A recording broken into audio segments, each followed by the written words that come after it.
তো বন্ধুরা, এটা হচ্ছে সপ্তমীর সকালে চলে গেছিলাম মন্দিরে। তো আজকে তো জানি আজকে সকলের দিন হচ্ছে শুভ সপ্তমীর দিন। আর এটা ছিল আমাদের আজকের আউটফিট, মানে শাড়ি, আমার আর আমার শাশুড়ি মা। তো আমি পরেছিলাম এই শাড়িটা আর শাশুড়ি মা পরেছিল এটা।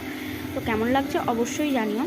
তো যেহেতু পুজো পার্বণে শাড়ি পরতে আমি এমনিতেও ভালোবাসি, তাই পুজো পার্বণে আজকের দিনটায় যেহেতু সপ্তমীর সকাল, তাই একটু শাড়ি পরলাম। আর আজকে ছিল আমার উপোস বলতে গেলে অঞ্জলি দেওয়ার জন্য উপোস করেছিলাম। তো অঞ্জলি দেওয়ার জন্য মণ্ডপে চলে গেছিলাম। আর মণ্ডপে দেখতেই পাচ্ছ কত লোকের সমাগম হয়েছে। তো এখন তোমাদের সঙ্গে যেটা শেয়ার করছি সেটা হচ্ছে আরতি দেওয়ার জন্য এখানে জোগাড় করছিল ঠাকুরমশাইরা। আরতি দেওয়া হবে, মায়ের সপ্তমীর আরতি।